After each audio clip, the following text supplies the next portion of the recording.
이 멜기세덱은 살렘 왕이며 가장 높으신 하나님의 제사장이었습니다. 그는 여러 왕들을 무찌르고 돌아오는 아브라함을 만나 축복해 주었습니다. 아브라함도 모든 전리품의 10분의 1을 그에게 주었습니다. 멜기세덱의 이름을 번역하면 의의 왕이라는 뜻이고 살렘 왕은 평화의 왕이라는 뜻입니다. 그는 부모도 족보도 없고 태어난 날과 죽은 날도 없으며 하나님의 아들과 같이 언제나 제사장으로 있는 자입니다. 여러분은 그가 얼마나 훌륭한 자인가를 생각해 보십시오. 우리 조상 아브라함까지도 모든 전리품 가운데 가장 좋은 것이 10분의 1을 그에게 바쳤습니다. 제사장 직분을 받은 레위의 사람들은 같은 동족의 아브라함의 후손에게서 10분의 1을 받도록 율법에 규정하고 있습니다. 그러나 멜기세덱은 레위 사람이 족보에 들지 않았는데도 아브라함에서 10분의 1을 받았다고 하나님의 약속을 받은 아브라함을 축복해 주었습니다. 일반적으로 축복은 윗사람이 아랫사람에게 하는 것입니다.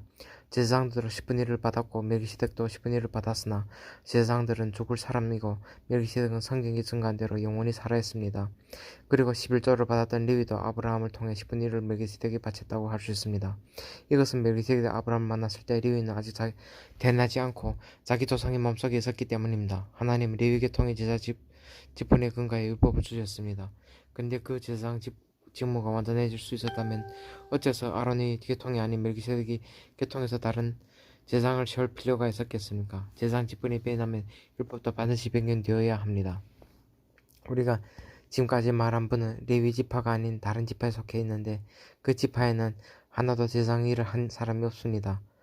우리 주님은 분명히 유다 지파의 후손입니다. 모세는 이 지파에서 제사장이 나올 것이라고 말한 적이 한 번도 없습니다. 멜기세덱과 같은 다른 제사장이 나타난 것을 보니 우리가 말한 것은 더 분명합니다. 그분은 인간의 법이나 규정에 따라 제사장 된 것이 아니라 영원한 생명의 능력으로 되신 것입니다. 성경은 그분에 대하여 너는 멜기세덱의 계열에 속한 영원한 제사장이라고 하였습니다. 옛 계명은 약하고 쓸모가 없어서 폐지되었습니다. 율법은 아무것도 온전케 하지 못했기 때문입니다. 그래서 우린 더 좋은 희망을 갖게 되었고 이것으로 우리가 하나님께 가까이 나아갑니다. 예수님께서 제사장 되신 것은 약속 없이 된 것이 아닙니다. 레위 계통의 제사장들은 약속 없이 제사장이 되었으나 예수님은 다음과 같은 약속의 말씀에 따라 제사장이 되셨습니다. 주께서 약속하셨으니 그 마음을 바꾸지 않으실 것이다. 너는 멜기세덱의 계열에 속한 영원한 제사장이다. 이렇게 하여 예수님은 더 좋은 계약의 보증이 되셨습니다. 레위 계통의 제사장들은 죽기 때문에 그 직무를 계속할 수 없어서 많은 제사장이 필요했습니다. 그러나 예수님 영원히 살아계심으로 그분의 제사장이 더욱 영원합니다. 그러면 예수님 자기를 통해 하나님께 나아간 사람들을 온전히 구원하실 수 있습니다. 그것은 그분이 언제나 살아계셔서 그들을 위해 중재 기도를 하고 계시기 때문입니다. 이런 대상은 거룩하고 흠이 없고 더럽혀지지 않았으며 죄인들이 미치지 못하는 하늘에 계심으로 우리에게 없어서는 안 될 뿐이십니다. 예수님은 다른 제사장들처럼 먼저 자기 죄를 위해 제사를 드리고 나서 백성의 죄를 위해 제사 드리는 일을 날마다 할 필요가 없습니다. 그것은 예수님이 자신을 바쳐서 단번에 그 일을 행하셨기 때문입니다. 율법은 약점을 가진 사람들 제사장으로 임명하셨지만 율법 후에 온 하나님이 약속 영원히 완전케 하게 되신 아들을 대제사장으로 임명하셨습니다. 지금까지 우리가 한 말의 주된 요점은 바로 이러한 대제사장이 우리에게 있다는 것입니다. 그분은 하늘에 계시는 위대하신 하나님 오른편에 앉아 계십니다. 그리고 그분은 사람이 세운 것이 아니라 하나님께서 세우신 하늘의 삼성소에서 섬기는 분이십니다. 모든 대제사장은 예물과 제사를 드리기 위해 임명되었습니다. 그래서 이 대제사장도 드릴 것이 있어야 했습니다. 예수님이 세상에 계셨다면 제사장이 되실 수 없었을 것입니다. 세상에는 율법을 따라 예물들을 바치는 제사장들이 있기 때문입니다. 이들이 섬기는 성전은 하늘에 있는 성전의 모형과 그림자입니다. 모세가 성막을 세우려 할 때에도 그는 하나님께서 너는 모든 것을 산에서 너에게 보여준 양식대로 만들으라는 지시를 받았습니다. 그러나 이제 예수님은 더 위대한 제사장의 직무를 맡으셨으며 더 좋은 약속에 근거한 더 좋은 계약의 중재자가 되셨습니다. 첫 번째 계약이 완전한 것이었다면 또 다른 계약이 필요치 않았을 것입니다. 그러나 하나님께서는 그들이 잘못을 아시고 이렇게 말씀하셨습니다. 내가 이스라엘 및 유다 백성과 새로운 계약을 맺을 날이 올 것이다. 이 계약은 내가 그들의 조상들을 이집트에서 인도해내던 때 맺은 계약과 같지 않을 것이다. 그들이 나와 맺은 계약을 지키지 않았기 때문에 내가 그들을 거들떠보지 않았다. 그러나 그 후에 내가 이스라엘 백성과 맺을 새로운 계약은 이렇다. 내가 나의 법을 그들 속에 새기고 그들이 마음에 기록할 것이다. 그리고 나는 그들이 하나님 되고 그들이 내 백성이 될 것이다.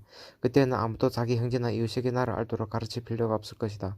이것은 모든 사람이 다 나를 알게 될 것이기 때문이다. 내가 그들이 잘못을 용서하고 다시는 그들의 죄를 기억하지 않을 것이다.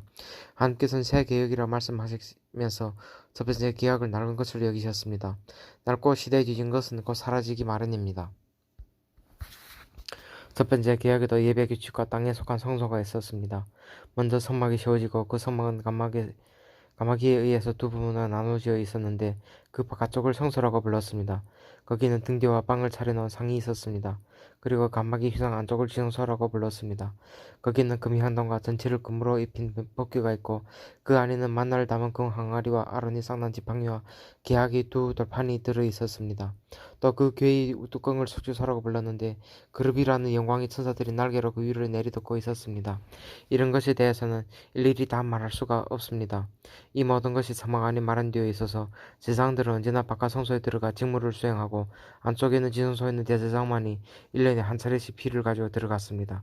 이 피는 대제사장 자신과 백성들이 모르고 지은 죄를 위해 드리는 것입니다. 이것으로 성령님은 바깥쪽의 성소가 세워지는 동안에는 지성소로 들어가는 길이 아직 열리지 않았다는 것을 보여주신 것입니다. 이 사막은 현 시대를 위한 비유입니다. 이 제도에 따라 예물과 제사를 드리지만 이것이 예배드리는 사람이 양심을 깨끗하게 할 수는 없습니다. 그것들은 담아 먹고 마시는 것과 몸을 씻는 여러가지 외적인 의식에 불과한 것으로서 새로운 제도를 세울 때까지만 적용되는 규정들입니다. 그러나 그리스도께서는 이미 이루어진 좋은 일이 대제사장으로 오셔서 사람이 손으로 만들지 않는 성막 곧 이 세상의 창조물에 속하지 않은 더 크고 완전한 성막에 들어가셨습니다. 그리고 염소나 송아지 피가 아닌 자기 피를 가지고 단 한 번 지성소에 들어가셔서 우리의 영원한 구원을 획득하셨습니다. 염소와 황소의 피와 암송아지의 죄로 더러워진 사람들에게 뿌리면 그 육체를 깨끗하고 거룩하게 했는데 하물며 영원하신 성령님을 통해 흠없는 자기 자신을 하나님께 드린 그리스도의 피가 죽음에 이르게 하는 행위에서 어찌 여러분의 양심을 깨끗하게 하여 살아계신 하나님을 섬기게 하지 못하겠습니까? 그러므로 그리스도는 새 계약의 중재자가 되셨습니다. 이것은 첫 계약 아래에서 범한 죄를 속죄하시려고 죽으셔서 하나님이 부르심을 받은 사람들이 약속된 영원한 축복을 받도록 하기 위한 것입니다. 유언이 효력을 나타내려면 유언한 사람이 반드시 죽어야 합니다. 그것은 유언한 사람이 살아있으면 아무 효력도 없고 죽어야만 효력이 나타나기 때문입니다. 따라서 첫 계약도 피로써 효력을 갖게 되었습니다. 모세는 율법에 따라 모든 계명을 온 백성에게 말한 후 송아지와 염소의 피를 물과 함께 가지고 와서 붉은 양털과 우수초에 적셔 율법책과 모든 백성에게 뿌리면서 이것은 하나님 여러분과 맺은 계약의 피입니다 라고 하였습니다. 그리고 그는 성막과 제사에 쓰는 모든 물건에도 그와 같이 피를 뿌렸습니다. 율법에 의하면 거의 모든 것이 다 피로써 깨끗하게 되며 피 흘림이 없으면 죄의 용서도 없습니다. 하늘에 있는 것들을 모방한 지상의 모형들이 이런 방법으로 깨끗하게 해야 했습니다. 그러나 하늘에 있는 것들은 이보다 더 나은 제물로 깨끗하게 해야 합니다. 그리스도께서는 참 성소의 모형에 불과한 사람이 손으로 만든 지상의 성소에 들어가신 것이 아니라 우리를 위해 하나님 앞에 나타나시러 하늘에 있는 성소에 들어가셨습니다. 대제사장은 자기의 피가 아닌 짐승 피를 가지고 해마다 지성소에 들어갔으나 그리스도께서는 자주 자기를 드리실 필요가 없었습니다. 만일 그렇게 해야 한다면 그리스도께서 세상이 창조될 때부터 자주 고난을 받았어야 했을 것입니다. 그런데 이제 그리스도는 자기를 제물로 드려 죄를 없애려고 역사의 끝에 단번에 나타나셨습니다. 사람이 한번 죽는 것은 정해진 운명이지만 죽은 후에는 심판이 있습니다. 이와 같이 그리스도께서도 많은 사람이 죄를 없애려고 단번에 휘장의 제물이 되셨습니다. 그리고 다시 오실 때에는 죄를 위해서가 아니라 자기를 기다리는 사람들에게 구원을 주시기 위해서 두 번째 나타나실 것입니다. 아멘.